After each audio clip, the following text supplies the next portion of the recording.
think the stream is running. We're gonna do some more practice for Bo with my voice, doing voice things, and hopefully not giving out. It's only an hour and 30 minutes. What could possibly go wrong? What could possibly go wrong? COVID could go wrong. Anyways, I think I'm ready. I think I'm gonna skip Kitsura this time because I've been getting like a buttload of golds. So like, it'd be cool if I could PB, you know?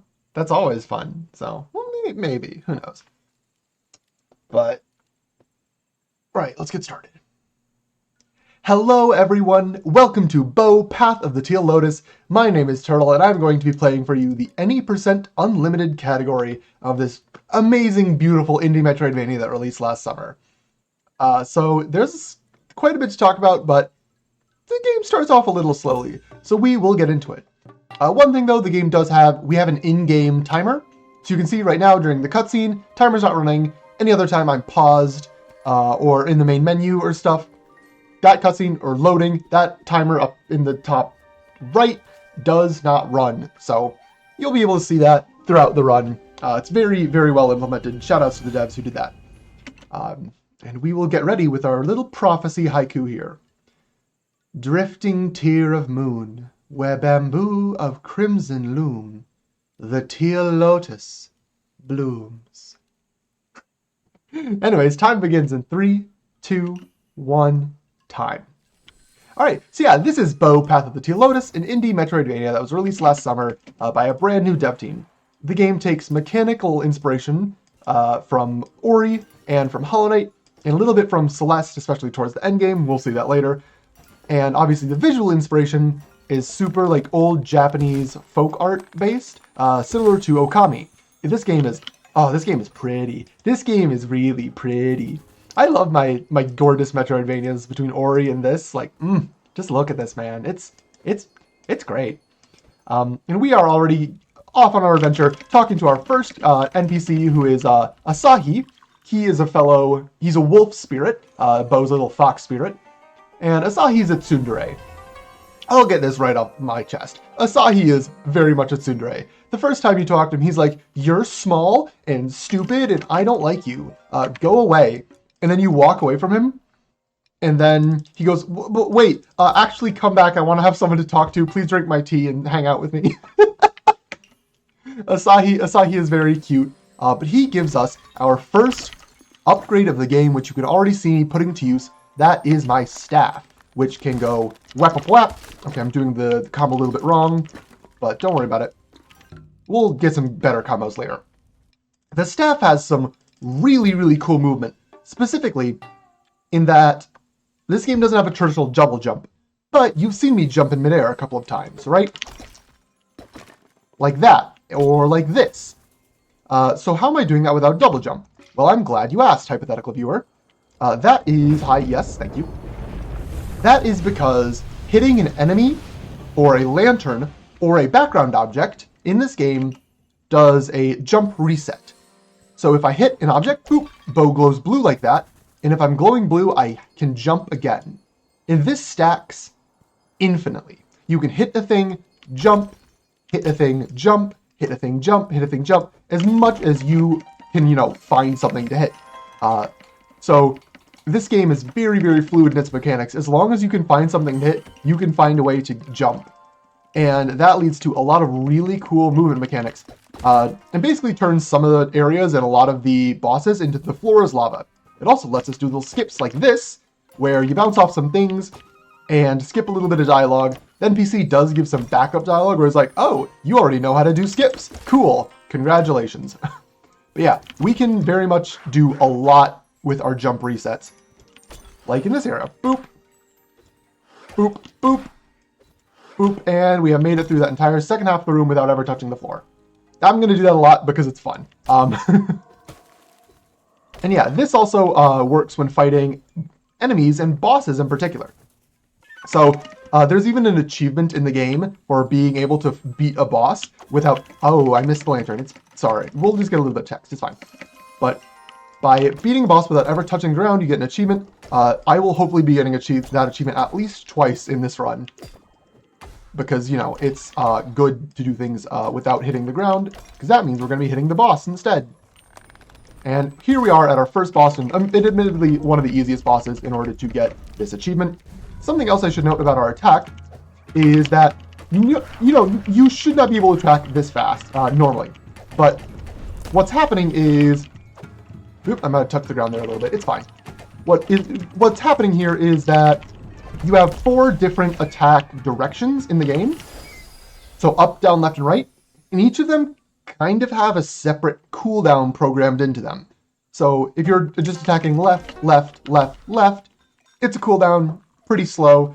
But if you attack, say, left, up, right, left, up, right, left, up, right, or left, up, down, left, up, down, left, up, down, you can get really, really fast attacks off and just obliterate enemies by sitting inside of them, like you just saw me do with our first boss, Kiri Bozu, who is, gone forever. We're never going to see him again. Bye. We will, however, see Shimeji again, that little mushroom guy who was helping us out, as well as this ability. We'll see it quite a bit throughout the run. Maybe not as much as you'd think, but this is the Bamboo Bat. It sort of functions like Ori and the Blind Forest's Bash, where you can take a projectile and shove it in any direction you want. In this case, it's a lot more limited than Bash. You can only bat off of blue objects, like the projectile that this guy fires, that was blue. Those armadillos, those are blue. We'll see some more blue things throughout the run, but like this lantern, I cannot bash off of. That enemy itself, I can't bash off of. So it's not as versatile as Ori's Bash, but the bat does still come in handy. And we get to do some pretty nifty tricks with it, if I do say so myself. But as of now, we are falling down into Uzumaki Caves. A little bit of story. Bo was just born at the start of the game, and so was a giant skeleton in a cutscene that I skipped. So Bo is foretold by the prophecy, that haiku that I've read earlier. That prophecy foretells that Bo will be risen, defeat the spooky, scary, scaly man, and save the world. So we're going to do that with the help of our best tsundere friend, Asahi, who tells us that in order for him to help us, he is big thirsty, he needs some tea. So we are going to get him a really good tea ingredient from this cave. Oh, I didn't mean to bonk there, it's fine. A little bit slow on the fight, don't worry about it. I am typically pretty bad at this fight.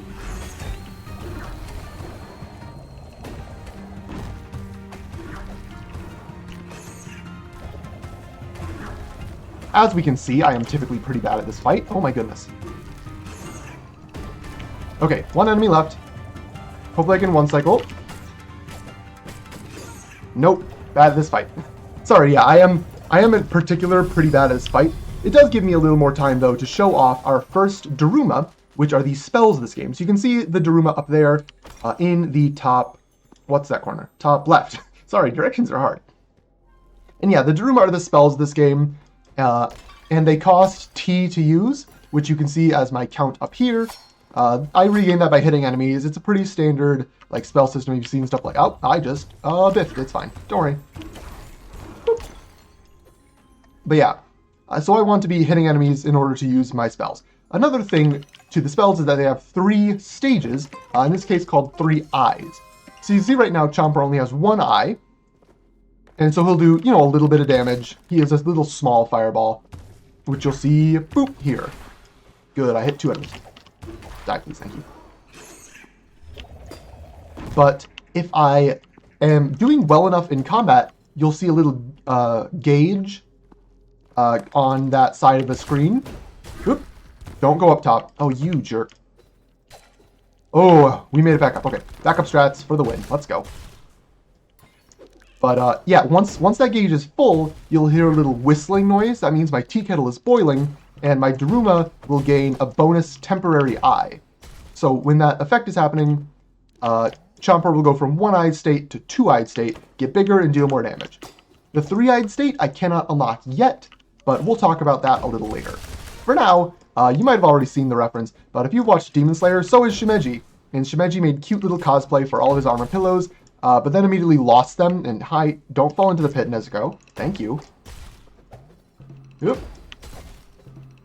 Going to try and aim both Nezuko and Tanjiro at a specific part of the wall that I missed. It's fine. And those are the only two whose names I remember because I watched the show like when the first season aired and didn't actually like finish up with it because I don't actually watch any anime because video games are just better. But anyways, so yeah, if you're in the chat, shout out the Demon Slayer characters that I am forgetting because I'm a weebless, pathetic. I don't know what the word is. I'm losing my mind. Anyways.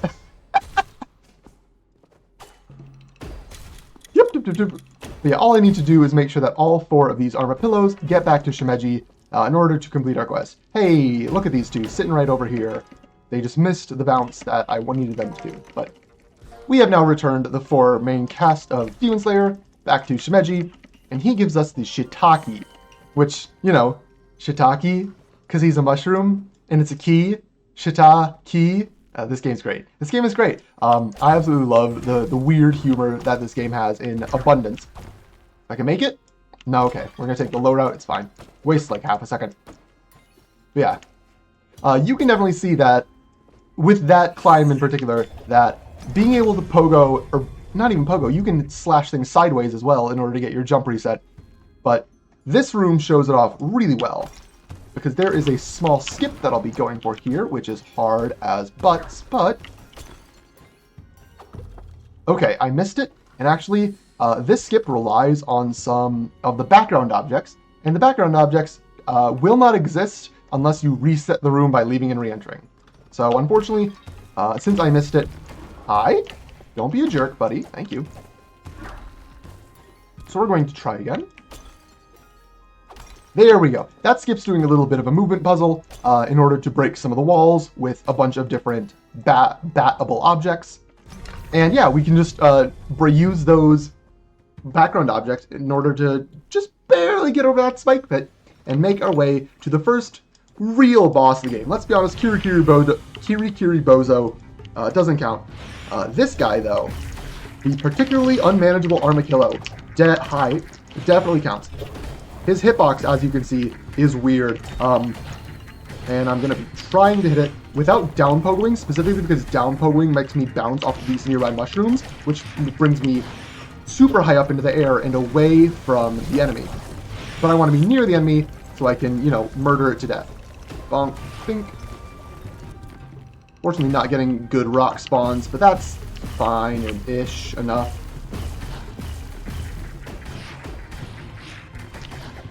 Because, don't be mean. Yeah, this is another fight that you can beat without touching the ground. However, I am unfortunately getting a little bit unlucky with my rock cycles, and so we're just going to play it where it lies, and that is our first real boss defeated. Sorry, there is a lot to talk about at the beginning of this game, but we now have the Armadillo's eyeball, which is apparently a really good tea ingredient. Tea fans in the crowd, shout out what you think eyeball tea would taste like, because apparently Asahi is really into it. And as a reward, he's like, you can have 1 sip. And this conveniently gives us the best ability in the game, which is, if you predicted, you know, speedrun things, the best ability is the dash. Dash, let it go, vroom. So we are going to be dashing all over the place now, and conveniently enough, hitting an object in air resets your dash as well. So not only do you get your jump back, you also get your dash. Something else that you'll notice is that I get, I'm doing this thing where I jump as my dash is ending, and it makes Bo sparkle a bit. Like you see it there, boop. That's called a shine dash, and it basically just extend. Bo? Hello? Make it across the gap, please. It basically extends the length of time that you're moving at full dash speed. So obviously, we want to be dashing more. Dashing is fast. And so, we'll be shine dashing quite a bit in order to keep that max speed up for even longer. But to talk about something else, we already have our first Omamori of the run. And Omamori strap as well. If you played Hollow Knight, these are the charms and charm slots, where you can equip them and get a bonus effect And you know, the more charm slots you get, the better, the more charms you can equip, etc., etc. The first one that we get, Prosperity, is pretty basic. It just draws the money, the Foxfire, towards us. And so we'll be using that to collect just a little bit extra money, as we will be making some purchases later.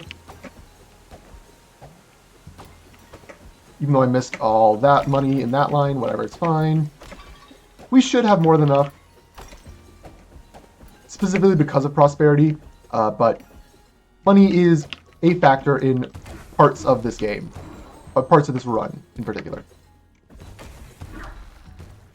But yeah, with that we now have our dash and can get out of Uzumaki Caves and continue on through sort of the last bit of the tutorial-ish area, where, you know, you're taught how the game works, given all the main mechanics like the dash and the pogo.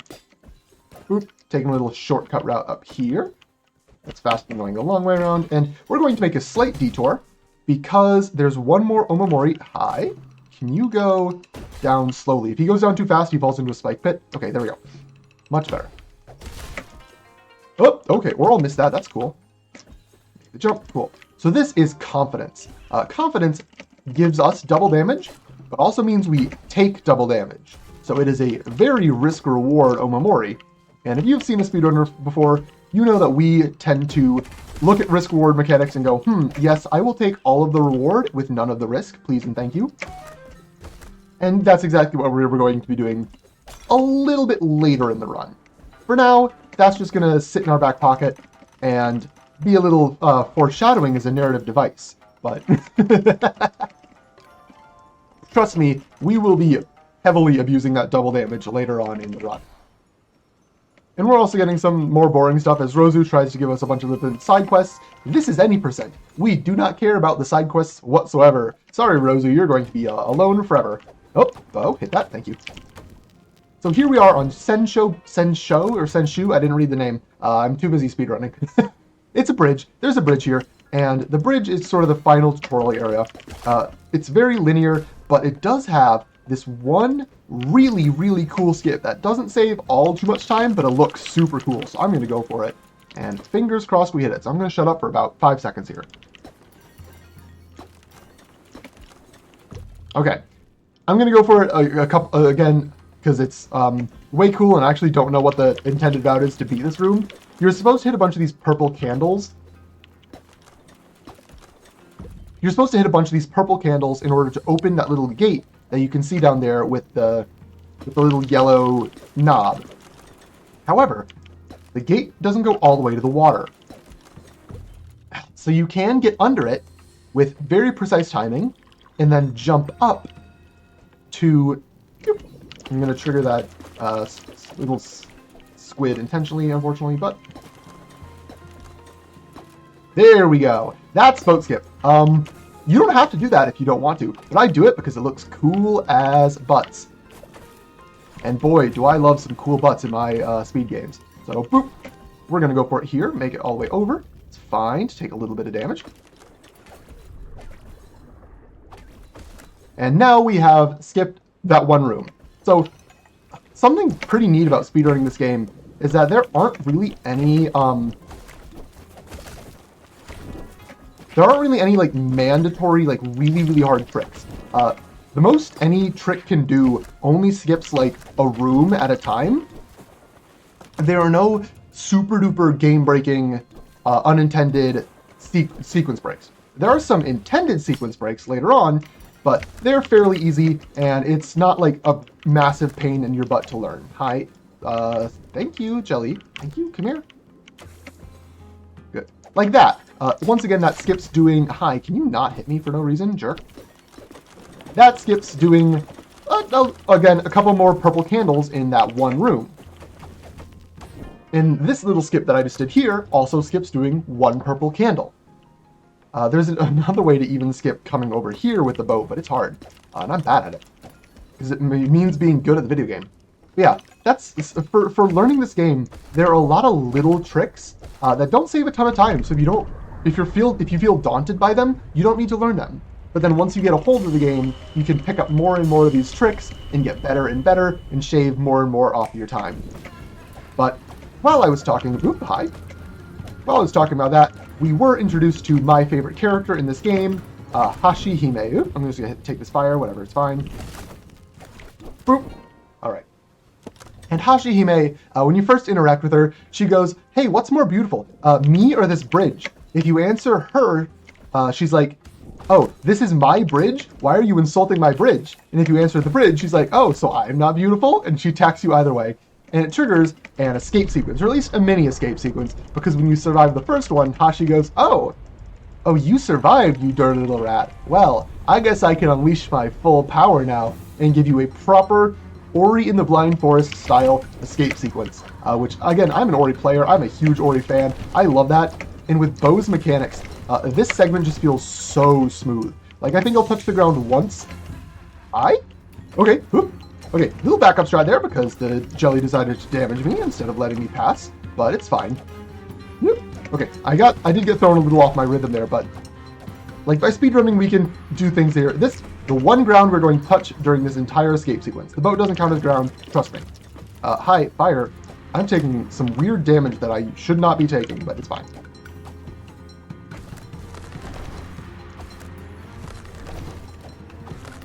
Whoop.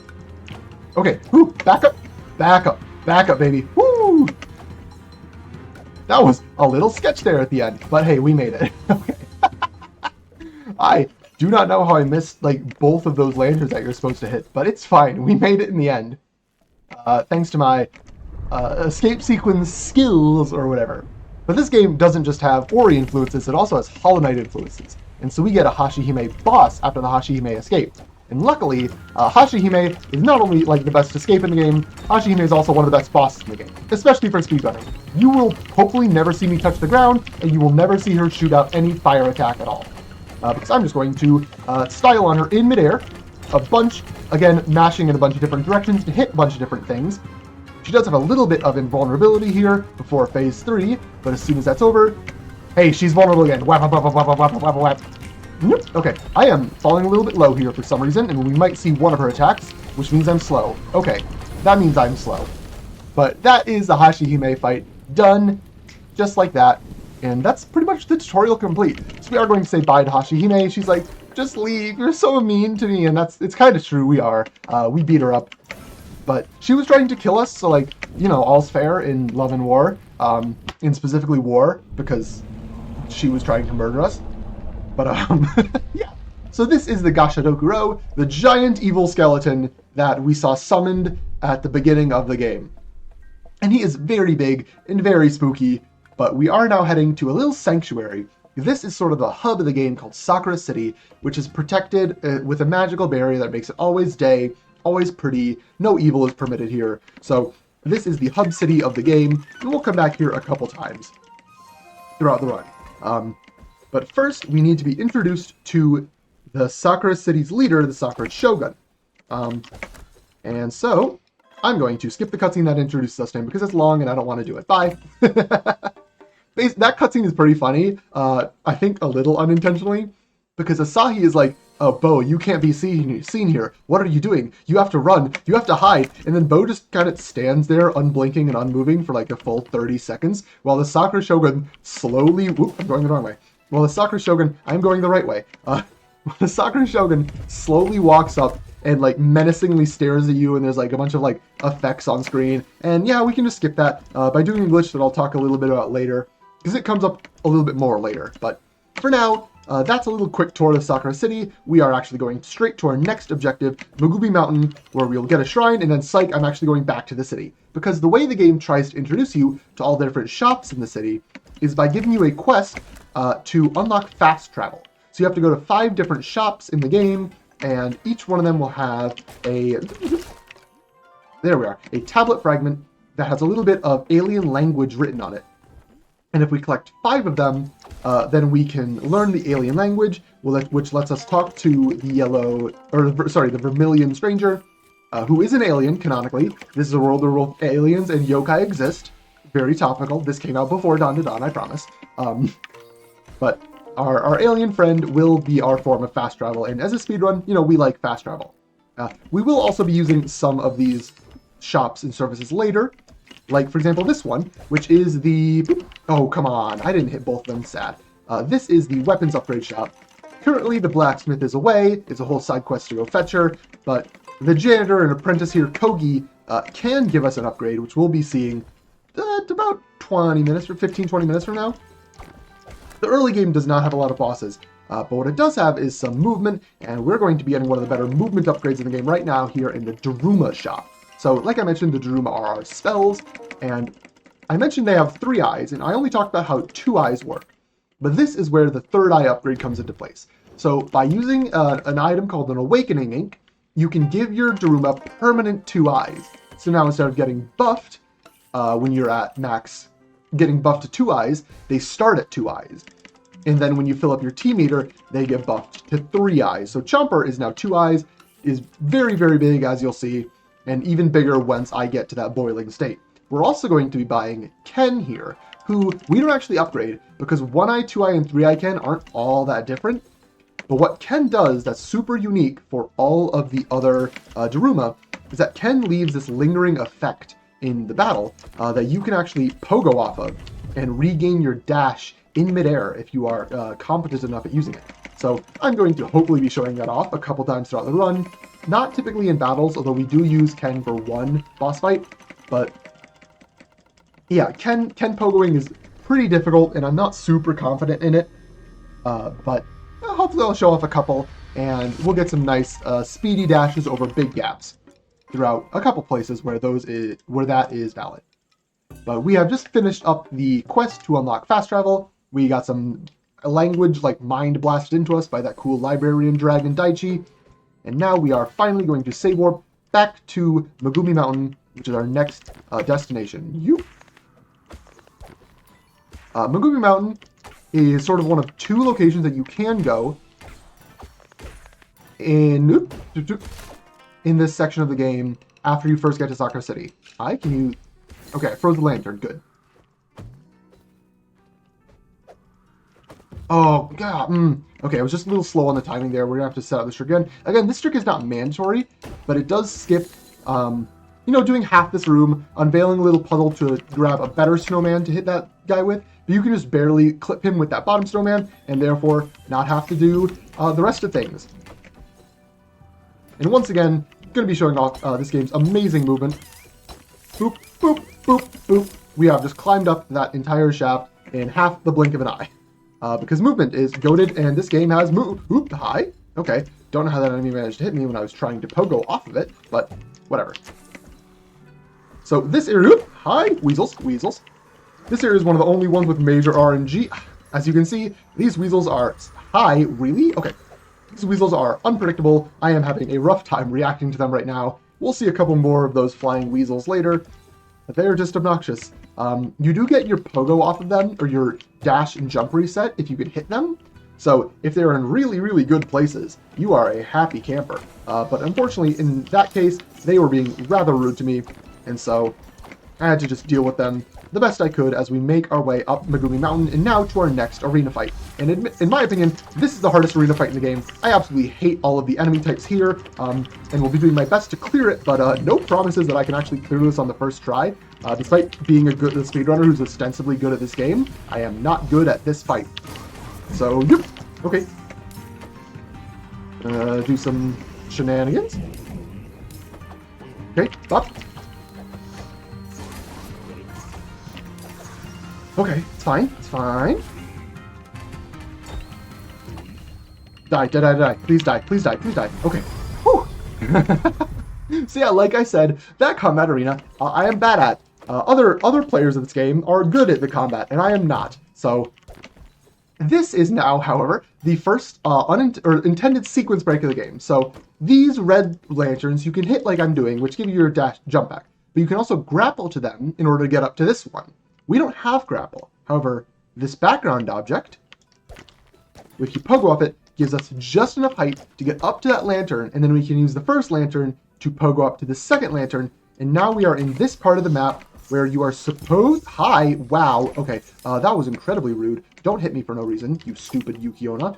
Worst type. One of the worst enemy types in the game, but As a reward for skipping grapple, we now get to do another enemy arena, which also has a lot of Yukiona, but this time also has those random weasels that will absolutely get in our way and ruin my chance of being happy, which is not good. Okay, ow. Hi. Stop that. Bonk. Bonk. Okay, there we go. Whew. Finished up that phase 2 of the fight pretty well, and now we are on to getting the Scuff Ganbai, which is a quest item for a quest that we have not even started yet, but we can get the item. And so we, again, remember that we have that without grapple. You are supposed to have grappled by this point, we just don't. We skipped it because speedrun, and we can just do things like that. So our next goal, this is somewhere that you can get before grapple, and that is the start of the Kabuto Sumo sort of mini quest line. So these guys are all about training and being really cool and strong and doing all these mini games. Like this mini game, which is break the targets from Smash. Little backup strat. Oop, oop, oop, oop. Hi. I want to be destroying 2 at once sometimes. Oh, oh, oh, okay. Several backup strats there because I was getting off cycle from my first strats going awry. But we managed to make it through without falling down, which means we have completed target practice. Congratulations. We are now allowed to continue this quest line and go into the Kabuto Sumo Dojo. And so normally you are supposed to hit or bash these snowballs into these red lanterns, but you can actually just pogo off the snowballs to get your double jump back. I pogo off them, thank you. Like I was just saying, you can pogo off them, and it's actually faster than targeting your bashes and hitting the red lanterns than waiting for the red lanterns to move and blah blah blah blah. But at this point, we are now up here and we have the Ganbai early, so we can turn it into that guy before we are supposed to, and now we are entering the Sumo Kabuto Sumo bouts. So, while these are auto-scrollers, there is one thing to note. You are supposed to have grapple in logic in order to get to this area, and to get to this arena. So, this drum that I'm bouncing off of is actually grappleable, and that is how you are supposed to get up into the arena. Those 2 drums that I bounced off of earlier didn't exist in the initial release of the game. The way that speedrunners used to do this challenge, this auto-scroller, is by just waiting for one of the beetles to fly low enough that you could bounce off of it, or that you could pogo it and get your jump just high enough to hit the drum. You had to wait for the beetle to come down low enough, which didn't always happen super fast. It was inconsistent. It was just a pain. So the developers, who are really in tune with the speedrun community, thank them for that. They added these drums, which you can bounce off of, and make the entire fight much more consistent. So, yeah, super shout-outs to them for that. You'll see that, we can very easily clear these auto-scrollers without having the intended ability of grapple at all anymore. Although it is easier if you do have grapple, you might want to do that casually, but you could manage to get up here if you know how to manipulate these beetles by watching me manipulate these beetles. Oh, okay, they're getting a little less sync, but this is, in a marathon setting, a good time for a little bit of host talk, if the host has anything that they would like to say, until this auto-scroller is over.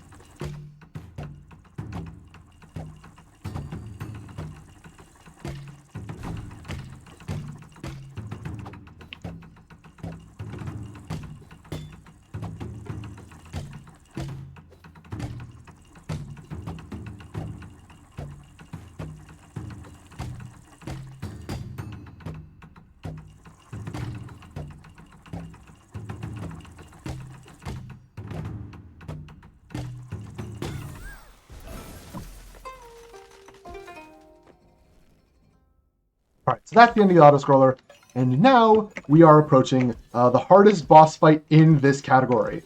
Trust you me, this is actually the hardest boss, I swear. And if you've played this game casually, you might have some not-so-fond memories of this boss. His hitbox is really, or his hurt box is really big, as you just kind of saw, with me getting whapped by it for no reason. And so, I'm not going to get a chance to heal for a while because I am attempting to output damage, but this is the one fight where we do use Ken, convenient enough. So if you are a Ken fan, at least in terms of Ken fighting, cheers. Okay, whew. So this is one of the most obnoxious parts. Hi. These little white balls do not give you your double jump back unless you pogo them. So if you manage to fall down, you will have a hard time getting back up to the boss. But it's fine. I have managed, and we're going to go do a little bit of healing, just out of safety's sake, and because that attack is hard to stay right next to him with anyways. So we do another Ken off of him, and then hopefully he should be getting pretty low, and the fight should end within this next like cycle and a half. Hi, can you take damage that are blocking me? So hopefully I have done enough damage that he's done. Once he... yeah, there we go. Okay. Oof. I'm glad that went well enough. Definitely could have gone better. You can take him out in the flying cycle if you're really good. But I'm just glad to have gotten past the Kabuto Yokozuna. And pretty much every major boss fight from this is going to be a cakewalk. You'll see why in a sec. Trust me, this category obliterates bosses. And it's super cathartic, and I want to destroy them all. Yes! Destroy! But in the meantime, we will be we will be destroying the rest of this game with our next movement ability, which is Glide. You've seen Glide before. Glide lets you glide. You can slow your descent, and you can also glide up in areas with wind. So, you know, it's Glide. But in the meantime, we're going to see if I can get my first Ken Pogo here. You. Oh, okay, I didn't manage to get the Pogo off of him, and therefore did not get my dash back. That's unfortunate, but hopefully we'll see some more of those later. That is actually one of the Ken Pogos that barely saves any time. There are a couple that I go for later on, which will save more substantial time. So, you know, hopefully I can get those, but... oh well. I grabbed the Foxfire. Thank you, Bo. So now that we have gotten that ability, we have sort of broken the game's intended progression. So the way that the game wants you to go is you start on the right side after Sakura City in Midori Forest, where you get Grapple. Then you go to the left, where you get Glide.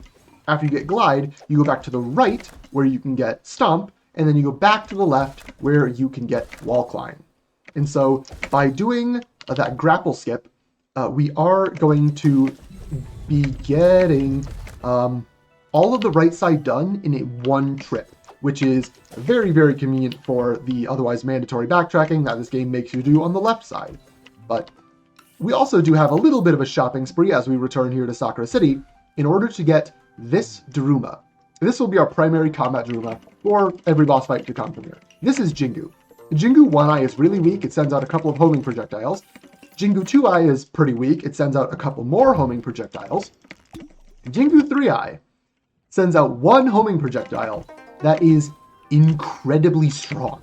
Jingu 3-Eye will like search for an enemy and then obliterate it to dust. Jingu 3-Eye is really, really goated, really, really sauced. And so we will absolutely be using 3-Eye Jingu for every single boss fight that is to come, because Jingu's damage is so good. There are runners who do run without Jingu. It does take some time to unlock her. And Ken and Chomper can do somewhat similar damage, but Jingu is just so much easier that I will 100% pick up Jingu in every run and use her to just quomp on enemies. But yeah, we are now at the right side of the map, which again we'll be doing all in one fell swoop. And here is where I think we should maybe talk about like the theme of the game, in my opinion, which is therapy. So Bo is a very good therapist. That's the plot. So Asahi here has depression. And so we are going to be Asahi's therapist and make him not a saddie. He's going to be a happy.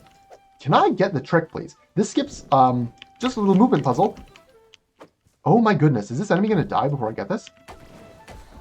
Okay, whoo! The enemy is dead, so I don't have any more tries. Let's go, we got it. Okay. That was very sketchy.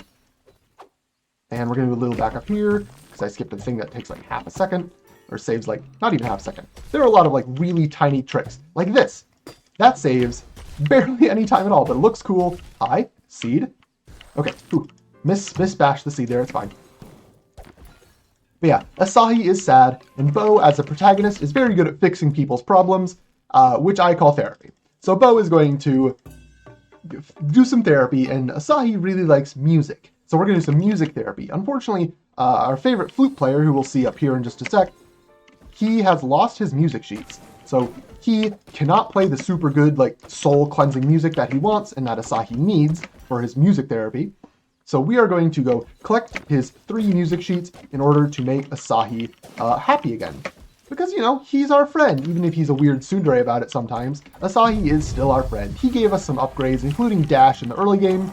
And what more can you ask from a friend, aside from, you know, cool Metroidvania upgrades? Unfortunately, in order to get 1 music sheet, we do need to fight this obnoxious enemy who goes and hides. Hi, Pogo, Bo. There we go. Who, like, hides for extended periods of time, and is just a jerk. But we use him well enough to get our tea kettle boiling, which gives us 3-Eye Chopper, which deletes all of those fox enemies.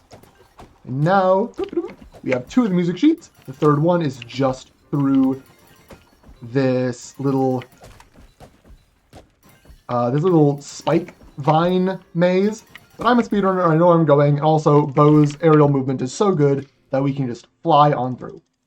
And now, since we're going to see it quite a bit in this right side of the map, let's talk about a thing that I've already done a couple times, which is the weird cutscene skips using the menu that we've seen. That is not intentional, that is a glitch, and I don't think that's a proper name, but I call it menu storage glitch, because what you do is you open up the menu, you store this part of the menu, and then when you are doing something like watching a cutscene, for example, you can exit the game in the middle of the cutscene. Why this works is a lot of the cutscenes save either at the beginning or somewhere in the middle. They save the game with your current, like, items and flags that the cutscene would, you know, give you.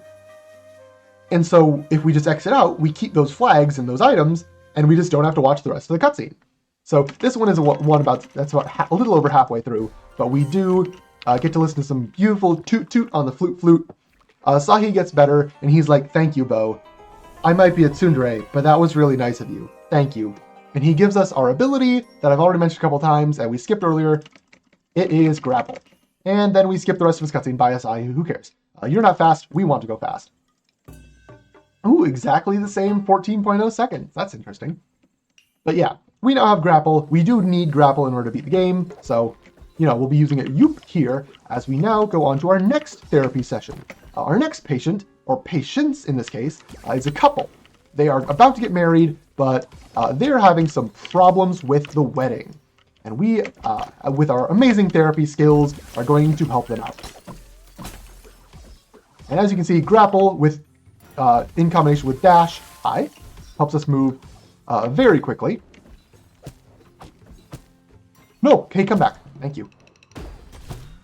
Okay, whoa, hi. Thank you. Oop, went a little high there, but it's fine. So first up, at our couples therapy is this woman, this fox woman, Kitsune woman. That is Fumi. She is about to get married, but she can't get to the marriage. Oh no! And it's not because of therapy things, it's actually because there are a bunch of monsters in the way, and like, there are a bunch of like, traps that someone set? I don't know. Hi, can you grapple instead of falling into the spikes, Bo, please? Okay. Bo, can you grapple? Bo, I'm relying on you to use the ability. Please. There we go. Okay, that was unfortunate. Bo, grapple. I do not know why grapple's being so rude to me today. I am somewhat perplexed by this. Hi. There we go. The enemy's finally dead. That took way too long, and I am now missing some health. It's fine. We don't have to worry about health at this point, because we're just doing a little more of a platforming challenge. You are supposed to go all the way around, but you can just barely manage to get up here and hit that. So this is not an auto-scroller, despite the fact that they walk really slowly. If you hit the attendant's lantern, Fumi and her entourage will move faster. So I say Fumi, go Zumi, and the wife is now, or the bride, she's not a wife yet, the bride is at the wedding. And we immediately ditch her because we need the groom to come to couples therapy too. If you go in there, Fumi's like, "Where is my husband? Oh, he was so reckless. He must be trying to get this really cool artifact that brings peace and prosperity and joy. But that's really reckless because it's in like a super dangerous location. I hope he's not there." Turns out he is there. Whoops. Sorry, dude. You made the wrong choice. Your wife did not like that. But So we're gonna rescue him and, you know, make sure his wedding goes happily ever after. Even if it means we have to go down into the dangerous area of the Kitsune Burrows. Oh, let me not hit that. Okay. Because I'm going to attempt one of the hardest Ken Pogos that I actually go for. Okay, and I super messed it up. Wow, I am not on my Ken Pogos today. That's fine. Because there is a quick backup for this. And now we are going to glide on down to the Kitsune Burrows. So there is actually another, if you don't have glide, you can get over here without glide by bringing one of those skulls from another of those big skelly man enemies. You can get all the way over there without glide. So it would be possible to do most of the right side first. However, you do need to finish out the right side by going, words are hard, by going up a big long vertical shaft that requires glide. It's been theorized that it might be possible to skip, but I'm not going to be the first one to like get that almost certainly TAS only if it's even TAS possible trick. So we instead do the other side. We do the grapple skip from earlier, and that gets us, you know, the route that we currently have. But we did just unlock another one of the best abilities in the game. It's a dash upgrade. Bonk. So you can see that my dash has a little pink like startup. Hi, bow, thank you. So when I have that pink startup for the first few bow, when I have that pink trail on my dash for the first few frames of the animation, I have iframes and can pass through stuff like these damaging laser walls. And those iframes come in very, very handy.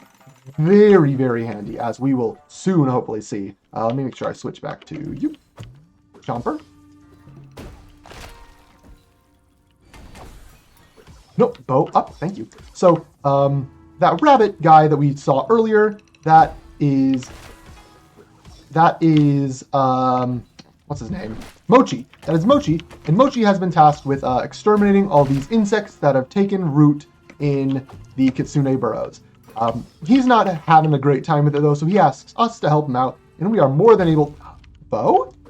Okay, I'm just slow on my inputs right now. That's fine. We'll go back up and get it. You are supposed to go around and do some movement puzzles in all of these rooms.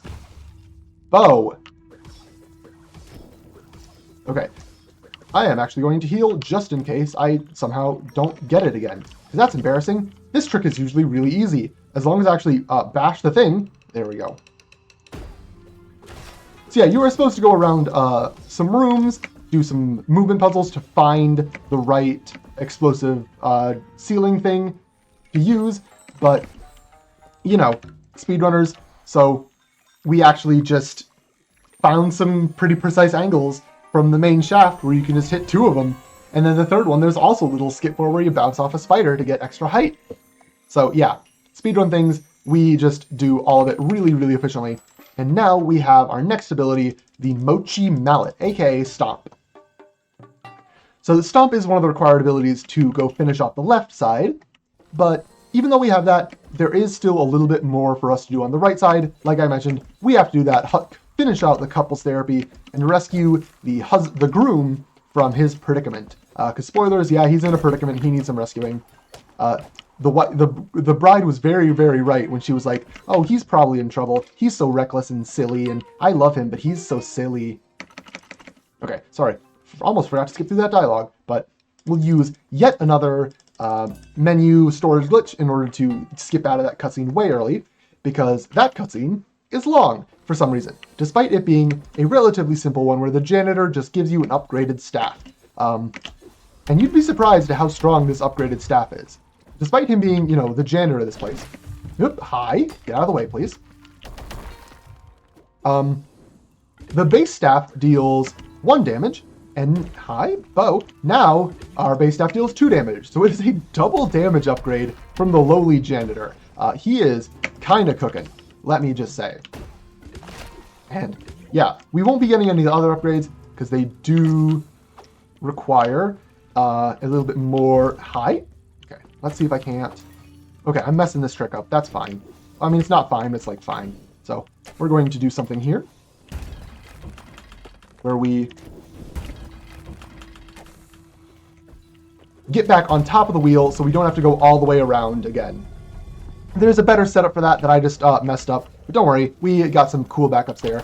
And now we're going deeper and deeper into these kitsune burrows. I'm going to rest my voice for a sec as I just do some precise angles to light up lanterns that are off screen a little bit before I'm supposed to. I got it, okay.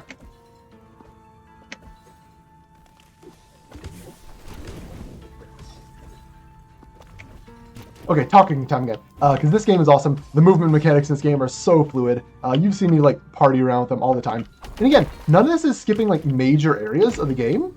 A lot of it's just skipping like minor sections by just doing something really smart, really fast. Like this little ledge, if you bonk onto it, you can hit this, hit that lamp way early instead of having to fall all the way down and then like find your way back up. So yeah, it's little stuff like that that makes this game an absolute joy to play. However, if you don't like spiders, if you have arachnophobia, you might want to look away for this next boss. This is the Jorogumo boss, who, if you don't know your Japanese mythology, Jorogumo is a giant arachne who eats people, or in this case, eats foxes, because, you know, Bo is a fox, and so we need to make her eat foxes, and also Iwao is a fox, the groom. So we're going to rescue him and fight a boss. If you don't like spiders, look away now. I'll tell you when you can look back. If you don't like spiders, but you do like seeing them get beaten to a pulp, well, boy howdy, this spider is going to get beaten to a pulp because we now have all of the tools that we need to use any % Unlimited's most powerful trick, which is that right there. You'll see what I just did in a sec. Trust me, dear audience. As we get into the Jorogumo fight, sit on top of our hitbox, spam out Jingu, and generally, just have a good time. You know, I like having a good time with my bosses. Make sure we don't fall down. Okay, I managed to hit our hitbox. Again, try not to fall down here.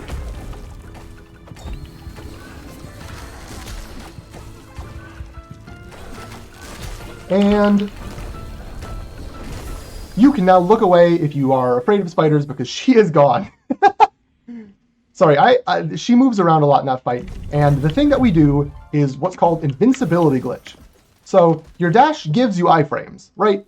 And normally when the dash ends, it takes away your iframes. Or not ends, but it's about like halfway through the dash, you lose your iframes.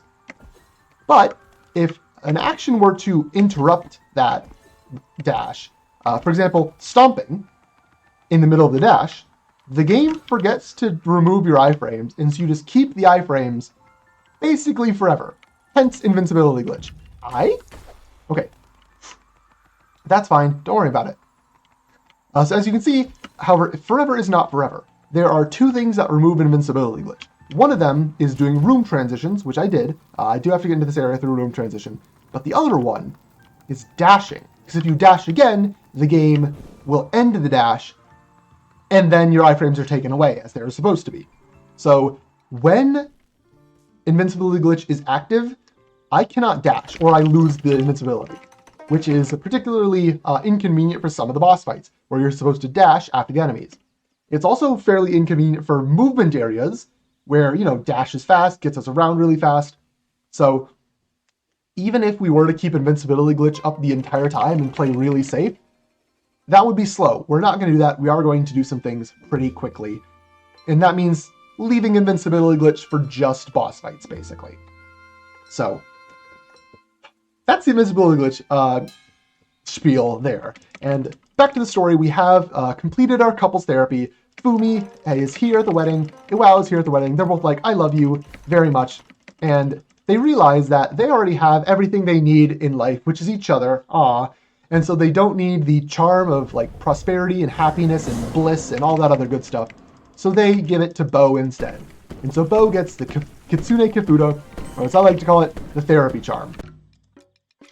And we will take that on our quest with us because someone really, really needs it. And so we're going to give it to them. if you know what I mean.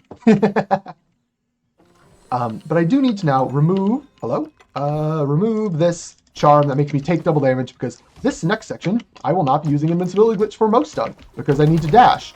And so, I won't have invincibility glitch because dashing removes it, etc., etc.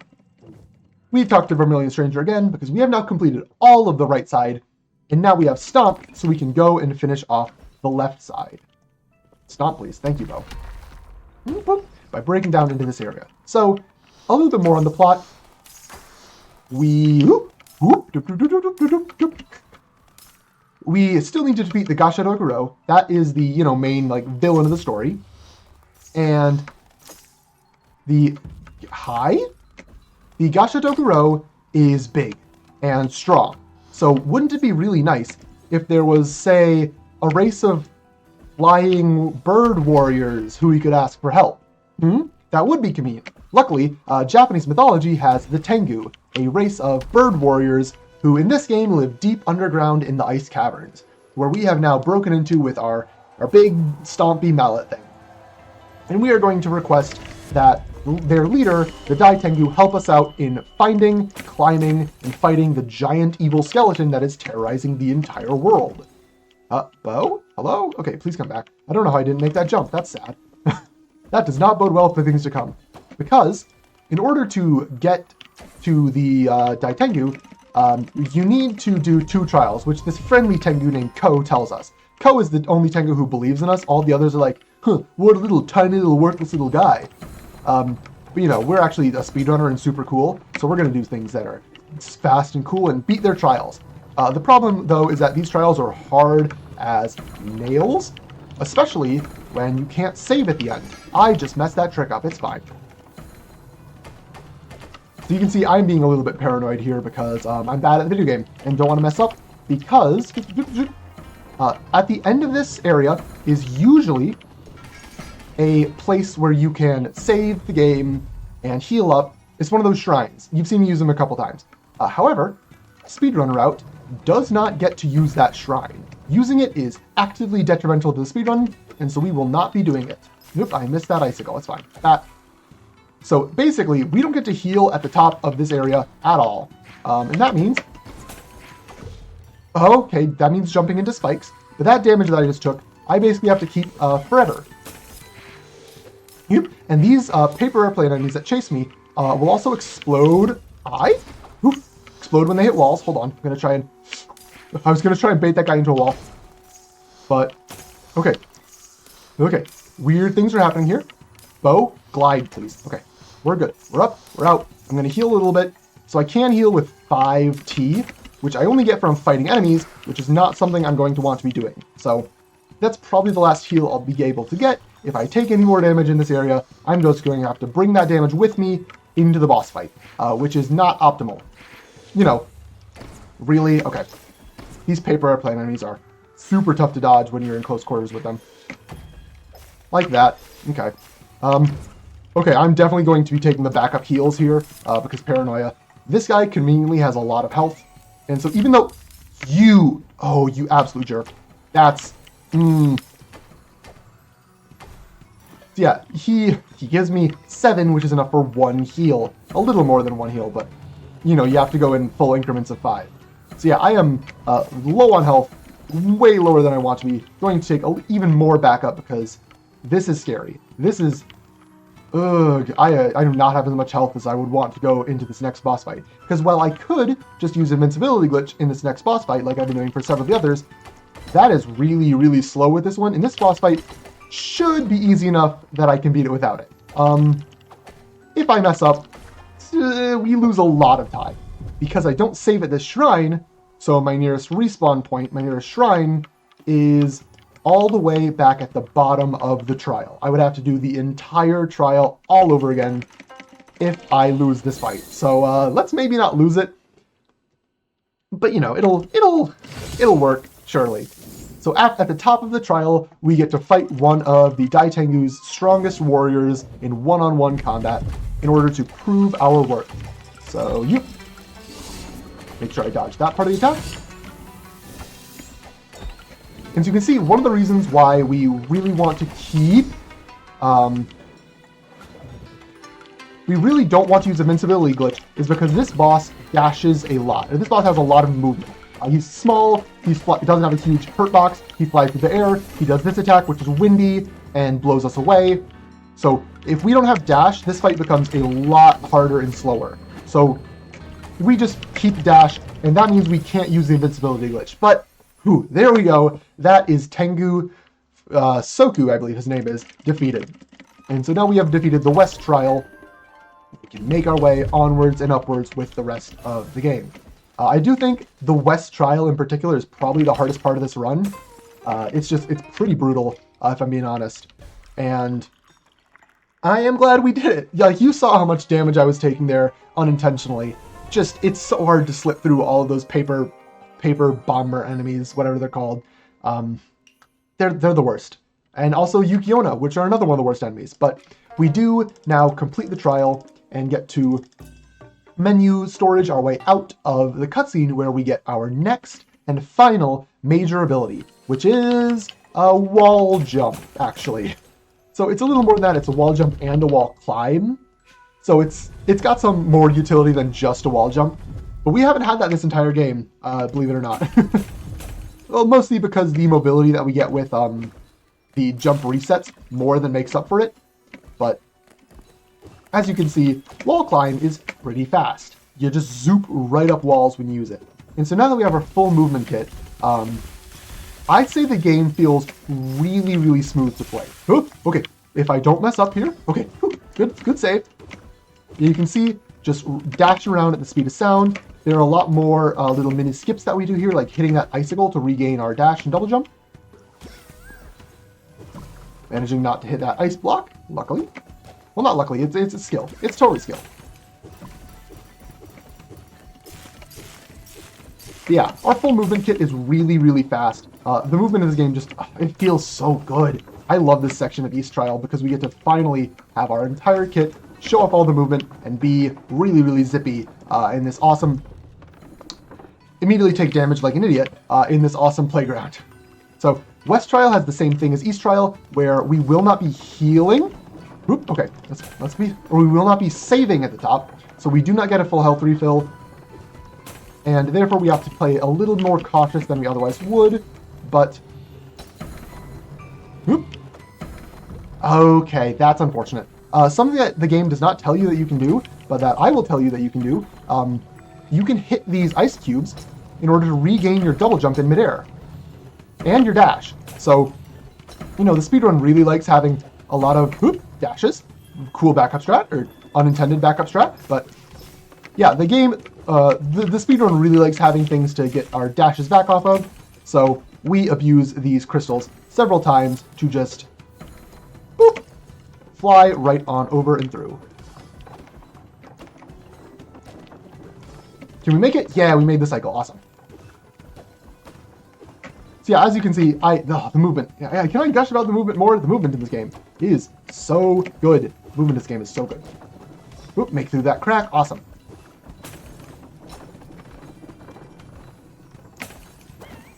Oop, okay.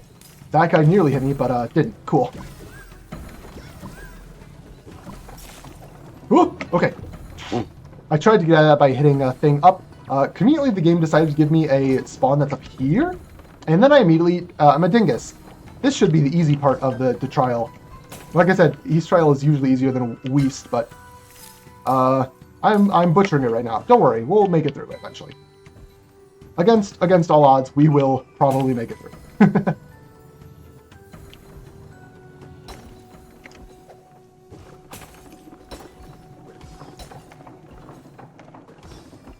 There we are. And so now, at the top of the second trial, the West Trial, we come face to face with another Tengu warrior that we will have to defeat in order to earn the respect of the Dai Tengu. And that Tengu warrior is... it's Soku again. It's the same boss fight. But wait, there's more! Yep, this is 2 birds for the price of 1.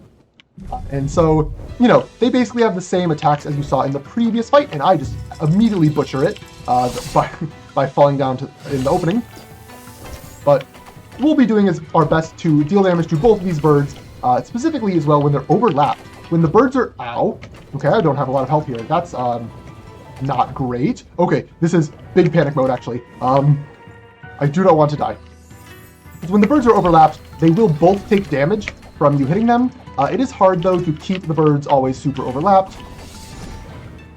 So, yep, I'll be doing my best to do that while consistently getting damage off on at least one of them at any given time, you know? Because damaging one is better than damaging none. And green bird should be pretty low here, so I'm going to switch to red bird for a bit. This should be the end of red bird here.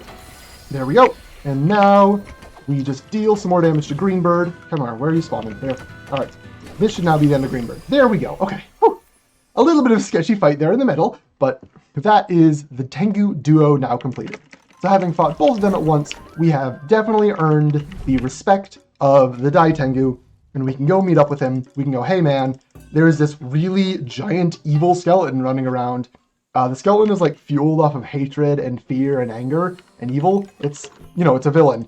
So, you know, it would be really cool if you, the super good warrior Dai Tengu, would help us out and defeat it. That'd be really cool of you. And, yeah, I'm sure it'll all go well. I definitely did not equip my boss battling charm that makes me deal double damage for no reason. Did I say didn't equip it for no reason? Whatever, you get the gist. There's a boss battle here, spoilers. So, we get in, and who shows up but Soku, and Roku, and the Dai Tengu. So after one bird comes two bird, and after two bird comes three bird. So I'm going to quickly set up invincibility glitch here. And now, we will be able to do this fight much, much smoother and faster and better. So, for the first two fights, we don't have invincibility glitch, because there are only two birds and they move around a little too fast to be convenient.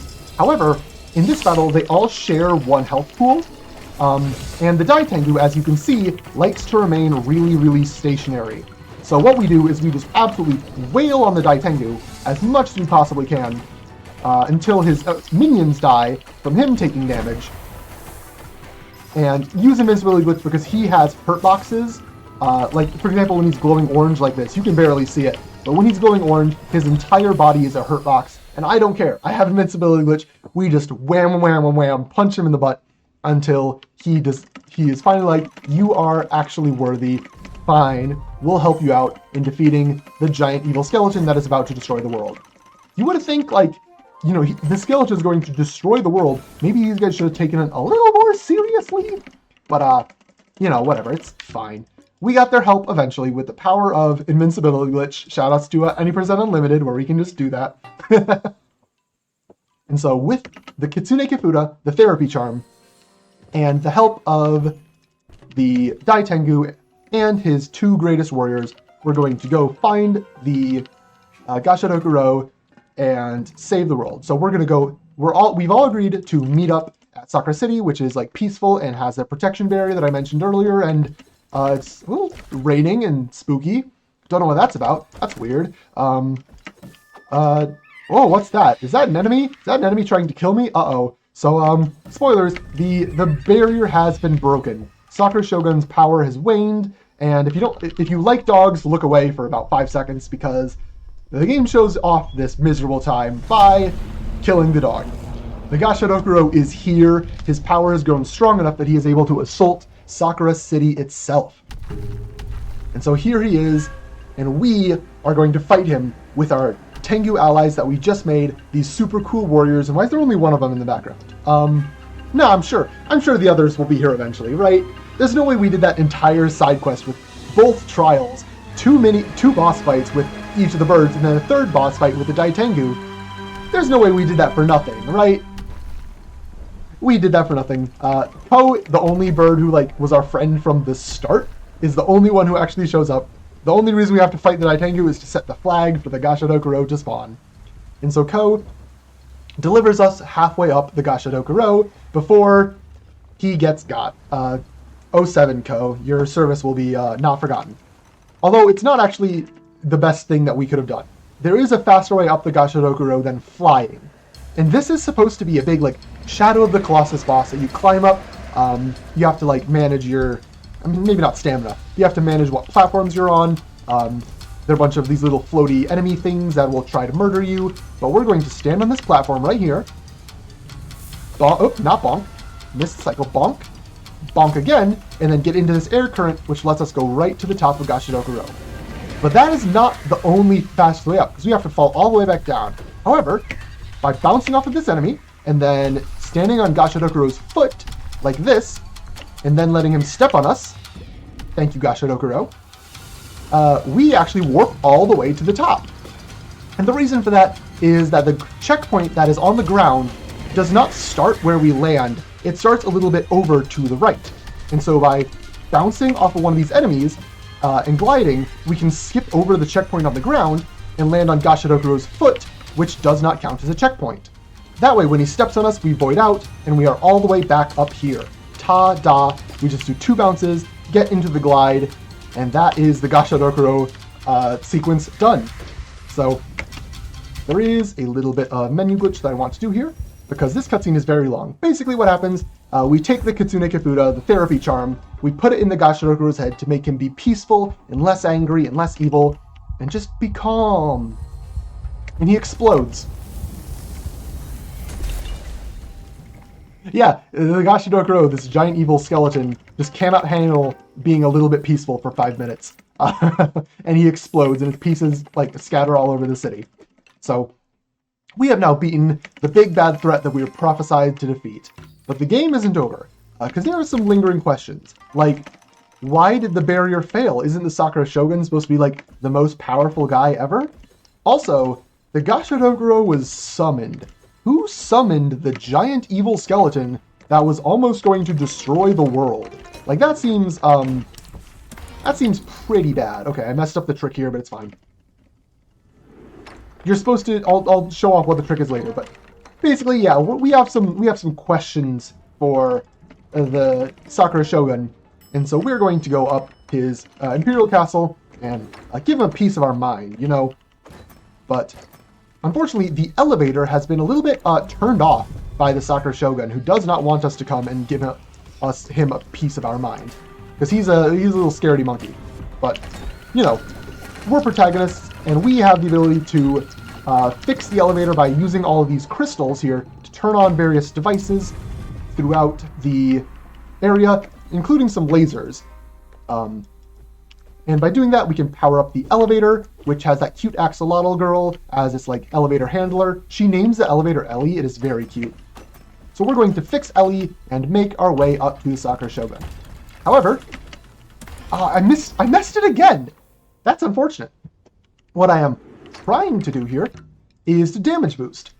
You saw right there, there's a little cutscene when you get the elevator powered on a little bit. You have to do that 7 times. There's 7 of those little cutscenes. Where it just pans over the elevator and shows Kyrie, the axolotl girl, being all like, "Yay, you are helping power up the elevator." Oh, barely made that Ken Pogo. That's awesome. I at least get to show off one of them, because the rest of them are even harder. So, who knows about him. But there is a proper damage boost, where we take damage, and it just skips the cutscene of Kyrie going clap, clap, clap, clap. Like, "Hey, my elevator's fixed, thank you." You're welcome. And so the game also conveniently gives us a checkpoint every time we get to a new floor that's right in front of the elevator. So when we quit out, our save point is right in front of the elevator and we teleport right back, which is super duper nice, and also heals us to full, so we don't need to worry about like dying a whole ton in this section.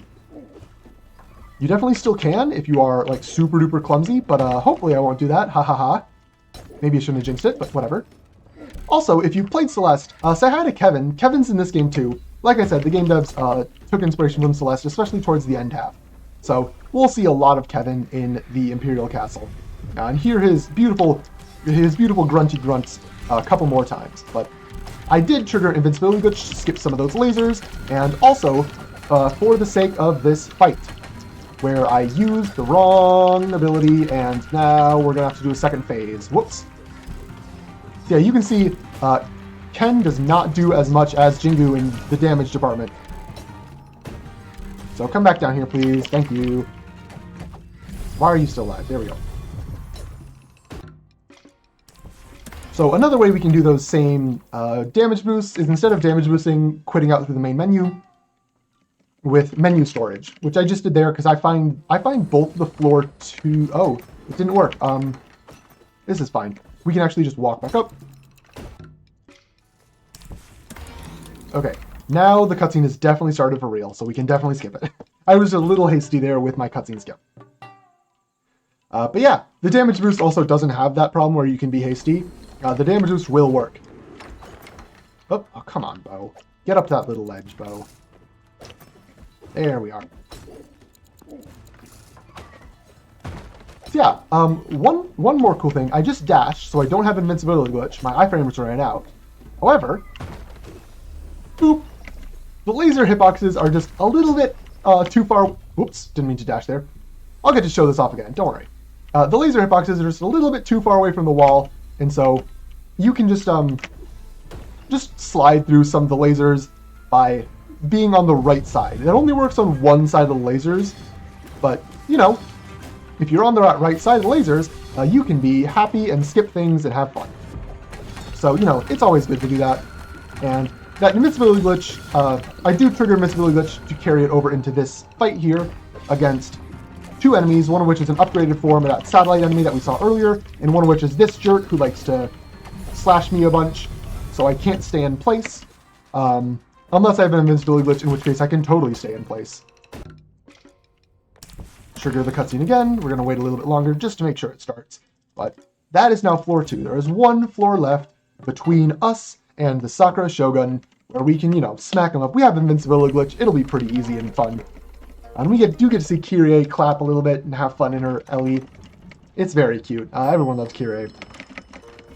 But yeah, one floor left to go, and the floors do ascend in difficulty. Bonk. Bonk? Okay. Once again, that wasn't invincibility glitch. That's just the hitbox on the lasers. This is one of, I think, the easiest tricks to learn in the run, in my opinion. It's actually the same as boat skip, except you can see what you're doing. So, bonk, dash, jump. There we go. You dash under an object and then jump back up. Again, same thing as boat skip, except you can see what you're doing, which is really nice. So, I am going to attempt here to switch to Ken. There is a really hard Ken pogo. Okay, did not get the height. That's fine. Switch back to Jingu so I don't forget. That Ken pogo is really hard. I have not gotten it in a full run attempt ever, but it's okay. We get to say hi to Kevin. We get to go pat Kevin on his head. Pat, pat. Take him for a little ride. We have invincibility glitch. You don't actually need it for this section, but I prep it now because we will be using it later. And to get through this section, you're supposed to take this Kevin on a ride, but we took the last Kevin, so you know he got some exercise. The other one, we don't need two Kevins. You know, we've had enough. We filled our Kevin quota for the day. This invincibility glitch is also very, very handy. It takes us all the way into this mini boss fight, where boop, boop, boop, boop. I pressed Jingu a little bit early. Hopefully that doesn't ruin the cycle. Okay, no, it did.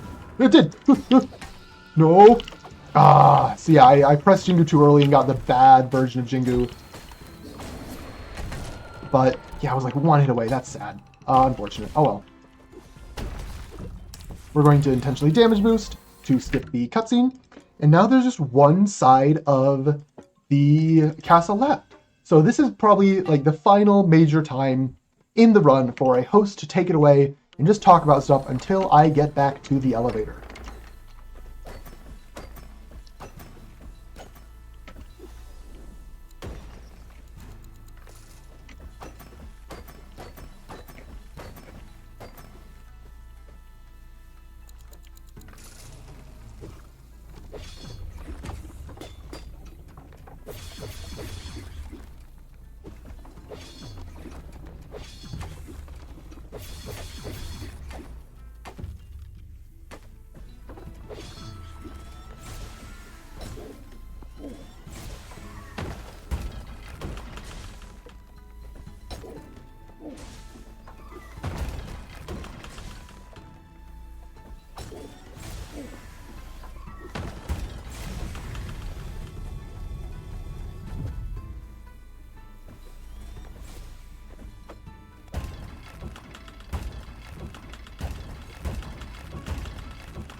Alright, so all 7 switches have been powered on. The elevator is fully rare and ready to go. Ellie is, as is Kyrie, obviously. Or Kyrie? I don't know how to actually pronounce Japanese words. And we're going to go right up to the Sakura Shogun, and nothing is going to go wrong. And uh-oh, aaaaaughghghghghh looks pretty scared. Uh-oh, what was that? Oh no, who could that be? It's Asahi. Oh, gasp! So, like I mentioned, Asahi is a tsundere. But for this last bit of the game, Asahi actually decides that he's going to be a yandere and try and murder us to death for not, I don't know, being prepared enough or something. I mean, we did use invincibility glitch to skip a bunch of boss fights. And he actually isn't a true boss fight. So we won't be using invincibility glitch, which does make Asahi the final sort of challenge for any percent unlimited, because we don't use invincibility glitch, because Asahi is a battle line fight. Like I said, the devs love Celeste. I always joke that Asahi also loves Celeste. And he was like, well, what could I do for a cool boss fight? I know, I'll just be battle line. And you know what? He's right. This is a cool sequence. Not necessarily a boss fight, but like with Bo's amazing movement, this fight just flows so well, as you can clearly see.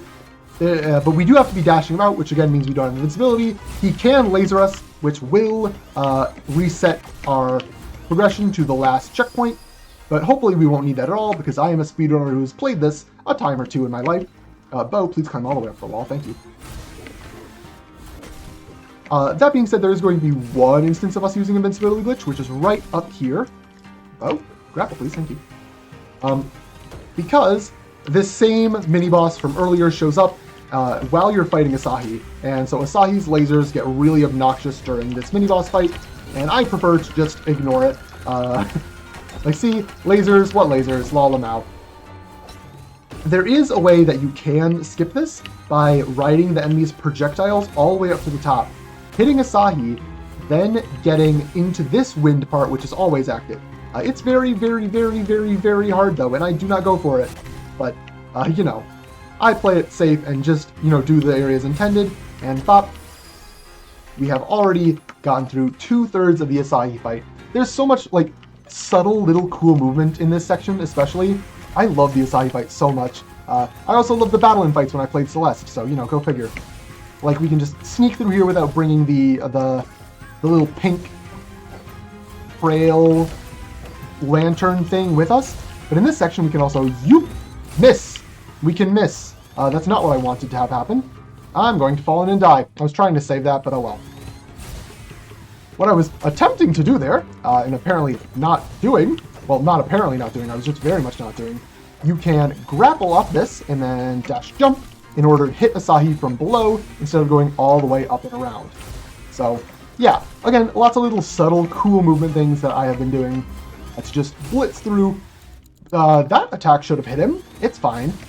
We're almost done anyways. Don't worry about it. We'll be fine. Boop. Because Asahi has 2 hits left. 1. There we go. That's better. And menu glitch. 2.